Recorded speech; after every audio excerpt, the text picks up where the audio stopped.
amma isaan sun warra ilmoon duraa baddee miti aara guddaatu garaa keessa jira jechuudha. Gubatanii ibseetiin kala ilmoo sanan maayet. Ati Khadiir kana kannaa osoo akka qabame dhageessee jirtu maaliif ta'isa? Bara anis akkuma ati arkutti jirtuttiin arku jira. Anis inni obboleessa kiyya miidhama isaan danda'u ni beekta. Garuu ati kan naasii tokko goosisee kan naasii maaree goosisee jetteetiiti. Sababa keetii bar sababni ittiin seene badii. Komatu jirta. Dhugaadha inni sababa kiyyatti illee seenee mire. Fakkeenyaaf inni obboleessa jechuudhaan qaba malee waan kanallee akka inni keessa hin jirre anillee dubbadheetiin jire innillee dubbatee jira fiidiyoo agartee jirta. Yakkan qabu kana keessatti badii takkallee qabu keessatti. Fiidiyoo ati marti irratti miiciyyoo sannaa fidaa maaree jetteetiiti. Akkana miiciyyoo san quba qabuutti dubbatu jirta. Miiciyyoo quba qabu. Ani yoo kan Khadiir keessa jiraatu taate Khadiir jechuudha. Khadiir waan kana waan takka keessa. Laaluu fi fiidiyoo san mare jechuudha. Ati bara laaluudhaaf marte. Inni fiidiyoo tana keessa waan miiciyyoon qabamu tana keessa waan takkallee garteemi tajiruun qabu miiciyyoo anaaf fuudhi inni sababa garteemi manguddummaadhaan obboleessa kiyya ta'uudhaan mana san dhaqee ichirraa dasii galchuu dadhabbiidhaan deebi'ee ani Oromoo keessaa dhaabbadha illee jee fiidiyoo malee ture agartee jirti.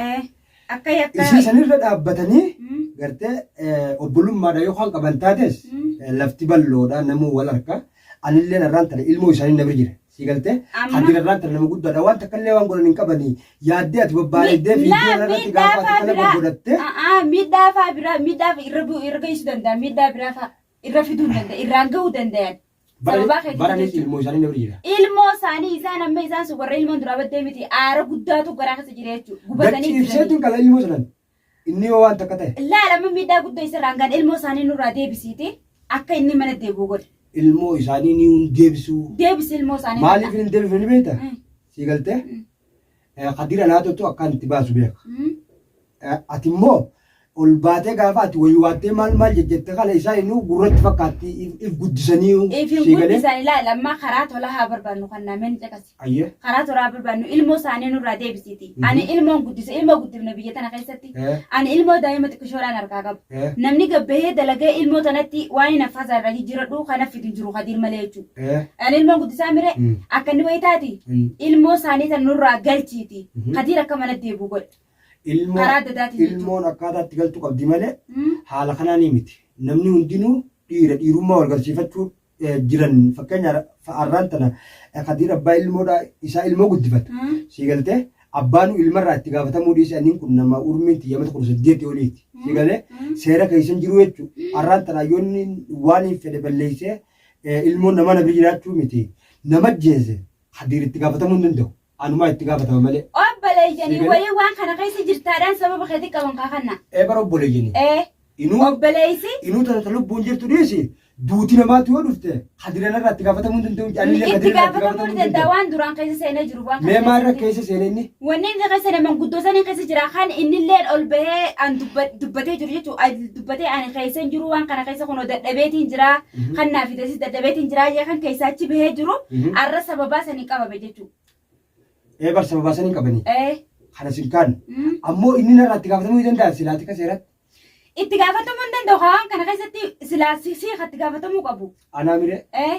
Kanarraa gaa amma eega isaa akka qaban taate isaa sanumaa tokkotti baasu beeka. Akkamitti baaftame? Naaf beeka naaf baasa. Anaaf baasa isa. Akkitti baafti hin jirtu ilmoo isaanirraa deebisi. Ilmoo sihiis hin deebisu. Qaceelchi ilmoo namaa haa galtu. Akkamatti moo? Qaceelchi ni galtu ilmoo namaatu hiifini. Sababaan itti fuudhan beektu isaa jiru. Sababni itti fuudhe sababa dasisii galchuu didan. Dasiin diddeen bire hayyee amma Khadiir qaban. Manguddoon erga Khadiir qofa. Namni biraatti ni jira mire. Namni biraatti ni jira. Eeban ni jira. Khadiir obbolummaa tiyyaan qabame malee. Obbolummaa amma bar isin obboleessaa qabu manguddummaa namni ergate sun kun sun qabame. Eegaa manguddummaa dhaquudhaaf namni qabamuu hin danda'e. Inni irraa itti gaafatamuu hin danda'u waan ta'eef. Ammoo eega gartee isaa akka kanaan deeman taate. Akka amma isaan akka jiranitti kannaarraa Khadiir gaafatamuu hin danda'aadhaan qabanii bashaaraarraa isa akka dalagaa kuteen jechuudha. Ati mee amma akkamitti afaan qabattee ilaa ammaan tana obboleessa kee egaa sababaa keetii qabame akkatti baatu si beeka. Nabbas telefoona ati telefoona kee yoo maaliif hiita? Telefoonni kee kaleessa irra bilbilee cufaadha. Ka'aati irraan tana narra bilbilte kan agarteemi ani telefoona kiyya duraan cufaadha ture. Egaa dubbiin tun kaate booda niin bane. Kan isaarratti illee bilbilutti hin jira telefoonni isaa cufaadha. Telefoonni isaa cufaadha. Telefoonni isaa cufaadha yeroo hedduu irra bilbiluu jira beekte. Sanirraa ammoo siitituu inuu irraa tanarra bilbilee na harkatee malee ani sirriitti gizeen bilbilli kee yeroo ta'an biizii jaa gizee ta'anidha jaa maali afaanuma isaa wallaaleetiin firraa dhufe ammaati. Ani mashquula ta'eetiin jechuun ilmoo tanaa wajjin akkaan ta'u wallaalee Khadiir kara hudees dhabee oduu isaa rabbiin kun kalee dhagee jechuudha. Anis torbaan kana keessa karaa kutaa dhabeetiin kalee dhagee jechuudha. Anis akkasumattiin eega inni bade booda. Akka dalagaa ta'een dhabama godhe. Yaaduttiin jira takkaa inni sune dubbachuuttiin jira viidiyoo irratti illee ol bees viidiyoo maruttiin jira viidiyoo tiyyallee jala deemtee ilaaluu baatte malee ati maruttiin jira. Ani bifoota biraa keessaan jira maraachuu biraan jira viidiyoo tammi ilaaluu dhaqqaba. Takkaan rafne eega inni qabame as. Hiraarkee isaan jira. Ammoo sanirraa isaan. Silaa isarraa hadoodde hiraarkee isaan jiraa fi kanarraan qabdu kanna dhageessee jirta. Akka inni qabamee jiru. Ilaa har'aan tanaa akkamitti garaa sadantee ol deebitee taa'u jirtaati. Har'a guyyaa meeqa? Guyyaa meeqa jira? Har'a kun guyyaa afuriif deema. Guyyaa 3. Guyyaa afur haa kala suli. Inni guyyaa 3 jira. Ammoo taakida kataatee isaan harkaa qaban adda baate kunoo viidiyoo isaan halee moo qalmattan san kana irratti mire. San dura shakkuma eessa kutee jechuun jira malee. Shakkii eessa kutee san minaalbaata qaban jennee dubbachuu jirra. Anaabatillee dubbachuu jirta. Ati immoo achi keessatti illee akka malee lakkumachuu jirta. Haa ta'u ammoo baga lakkumattee. Ani wani ni sokomaddeef kannaa inni kun obboleessa keetii achiin dhabamatee faana saba achi buutee dhagarre sababni itti sokomaddee sababa kanarratti sababaa keetitti fitinaa kan hundaa'u seene jechuudha. Sana naa ta'u kaan itti baasu beekaati ati sayyaaddoo itee hiraaruun qabdu narra bilbiltuu osoo waan kana galtee'u si galtee mi wallee jechuudha malee waleetiin dadhabe. Telefoona kiyyaan eega inni qabame balleetiin ture bar si galee har'aa una bilbilteen harkattee mi kaleef kalaas kuna guyyaan bal'aadhaati naan bilbillee ture silaa gartee mi. Inni qabamuun isaa taakida arraantan adda baate malee. Anaa viidiyoo maxxansu la kannaa mee onaan kan seema. Anaa viidiyoo martee Khadiir hin agarree jettee maxxansisanuu gartee miti. Akka ilmoon daa'imni tun na bira jirtu quba qabda. Akkaan mana kana keessaas jiru ni quba qabda. Akkaan gabbee bishaan takka bitachuu hin dandeenye. Karaa kanarra gabbeen ni beeyta. Dhuftee Khadiir sun mul'atee naan hin jenne. Dhuftee akkam kasirtettee nan iyyafanne nan gaafanne. Cal jetteetuma achuma teessee jechuu viidiyoo xiyyaas kanuma agarte. Inni sun karaan kutee kan jettee dhuftee naan maratiin cal jettee dhufte jechuudha ilaaraan tana. Kun bareeda. Duuba yaadni kee bareeda. Sababa maaliirratti? Ammoo siigaltee obboleetummaan akkana. Ilmoon suni siigaltee mi ilmoon daa'imni sunis kophaa na biriifti dhugaa taate. Nyaataa sanumaatti barbaadee gartee mi ammaa uulaatti cufeetiin dhufte. Ilmoon namaa maaliif asabda? Maaliif asabda ilmoon namaa maaliif asabda? Sababni maali dandeessu jaartii ta'anii galfatta kana. Ayyee. Dandeessu jaartumatee galfachuu malee ilmoo daa'ima irrallee barullee qabdee nazabiin hin galchine ilmoo namaa. Arraas jaartiin tiyya uumaan taane jaartiin tiyya kanatti kana godhe garteemi jaartii isaatii fi gola artiiti malee jaartiin tiyya jibbansa kiyya qabdu isii miti wanni waan kana hunda fidaa jira isaani. Isaan jaartii irraa maal qaban? Jaartiin teessi jaalannaani. Osoo irraa qabaachuu baatanii maalirratti inni guyyaan manguddoo lammaffaa ergoo quba qabda manguddoo duraatis quba qabda. Hidhattiin isin guura jeeni inni waa meeqa akkatti ichititti haasa'e. Isin hundinuu waliin dhaadachuu jirtan gama.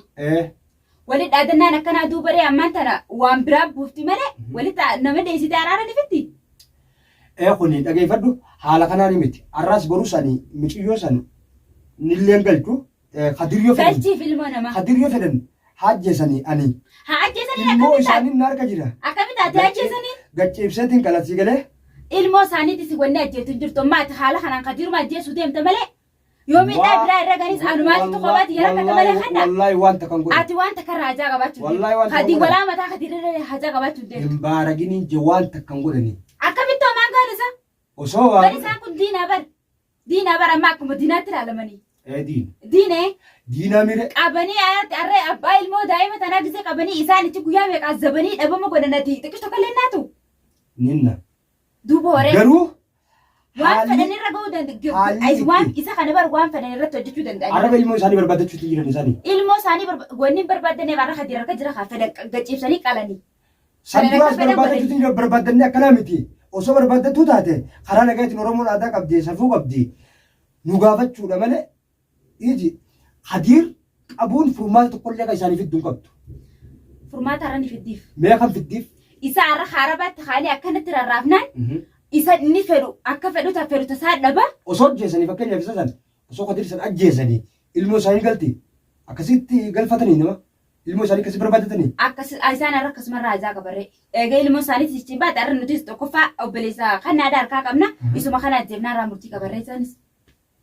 لا أكني سلاني بافتي مقا خيفتي في الليل تاتو كوني لقى إساو وان تكلم مقا خيتي سفر على خنا وان تكواني سكون نكبر مقا خيفر على لي مقا ورا خيسني اللي فر على فكنياف مقا ورا كنيا مالي لين توكي مقا كي مالي مقا ورا خيسني سببني واني خي مقا تكوفا مقا خيتي رتي أرى سبب خيتي تو بليس خي قبل ilmoo daa'ima biyya namaa tana keessa qabu jechuudha.